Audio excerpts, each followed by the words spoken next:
Udah.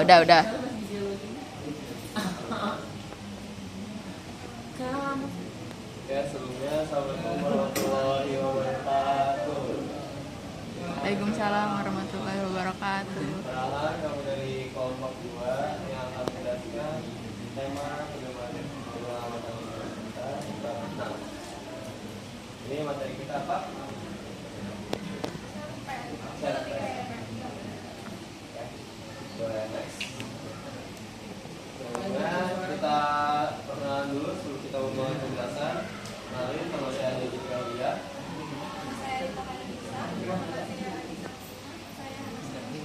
Dan satu lagi teman kita yang berhalangan hadir, yang berhalangan dikarenakan sakit. Oke, kita masuk pertama-tama ke konsep cerpen. Sebenarnya apa sih cerpen? Seperti yang kita tahu, cerpen itu adalah sebuah singkatan yang berarti cerita pendek.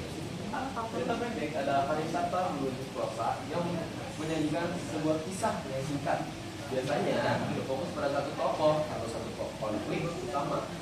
Cerpen tujuan menyampaikan pesan atau aliran kehidupan secara tajam dan efektif, sehingga dapat memberikan kesan mendalam meskipun dibaca dalam waktu yang cukup singkat.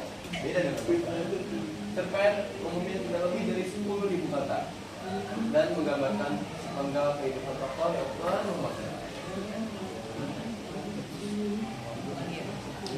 Oke, selanjutnya ada struktur cerpen. Nah, seperti yang kita tahu, cerpen adalah cerita yang pendek. Namun, cerpen juga memiliki struktur. Menurut Kemendikbud, dalam Syafitri 2022, struktur cerpen terdiri dari 6 bagian yang saling berkaitan. Yaitu pertama, abstraksi. Abstraksi yang berarti ringkasan singkat dari keseluruhan isi cerita. Yang kedua, orientasi. Bagian pengenalan tokoh latar, waktu, tempat, dan suasana cerita. Yang ketiga, ada komplikasi. Awal munculnya konflik atau permasalahan yang dialami tokoh berkembang hingga mencapai klimaksnya. Yang keempat, ada evaluasi, komentar pengarang terhadap puncak konflik serta menunjuk penyelesaian. Yang kelima, ada resolusi, penyelesaian konflik atau masalah yang dialami tokoh. Yang terakhir, ada koda, bagian penutup yang berisi pesan moral atau amanat dari sebuah cerita.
ya.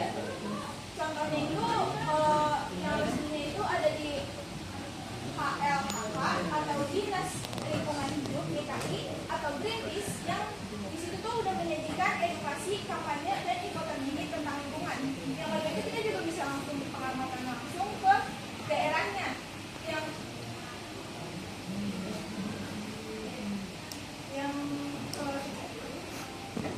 Yang ketiga adalah mengikuti berita dan artikel media massa kredibel, memberi info akurat soal isu lingkungan, membantu masyarakat memahami kebijakan dan mendukung pelestarian lembaga berkelanjutan. Dan habis itu yang keempat, yaitu mendukung dan mengikuti kampanye. Keterlibatan dalam hal lingkungan seperti kerja bakti dan pembinaan efektif meningkatkan kesadaran dan solidaritas masyarakat. Oke, jadi untuk mungkin materi yang sudah kita sampaikan sampai sejauh ini, kita akan jadi setelah pemaparan materi dari awal sampai akhir, kita sampai di ujung materi kami, yaitu kesimpulan. Boleh tolong dijelaskan? Jadi kesimpulannya itu, pada cerpen lingkungan bersih ini menggambarkan tokoh, alur, dan situasi sosial secara realistis dan relevan. Tokoh utamanya itu dia menunjukkan kepeduliannya terhadap kepentingan melalui aktivitasnya, yaitu seperti yang tadi sebelumnya Anissa bilang itu, dia pada penggambaran tokohnya itu dia suka olahraga pagi, jadi juga suka kerja bakti. Ceritanya juga alurnya disusun dengan runtut, menggambarkan kerjasama warga dan pemerintah dalam menjaga lingkungan, seperti melalui kegiatan Car Free Day. Dan informasi tentang pelestarian lingkungan kita juga bisa dapat dari media resmi, situs pemerintah, dan pengamatan langsung. Dan partisipasi aktif dan partisipasi kami dengan aktif seperti kerja bakti dan penghijauan juga sangat penting. Dan seluruh proses ini bisa kita kemas dalam karya audio dan video untuk menarik atau mendorong kesadaran masyarakat secara keberlanjutan. Nah, itulah yang tadi kita jelaskan kenapa kesimpulan itu cukup penting untuk cerpen, karena kesimpulan itu bisa mencakup seluruh isi cerpen. Meskipun kita hanya membaca sedikit, tapi kita mengetahui makna dan arti dari cerpen itu. Oke, sekian dari kelompok kami. Mohon maaf jika ada kesalahan. Kalau ada kekurangan bisa tolong dikoreksi melalui sosial media, chat, DM, atau segala macamnya. Kurang lebih mohon maaf. Wassalamualaikum warahmatullahi wabarakatuh.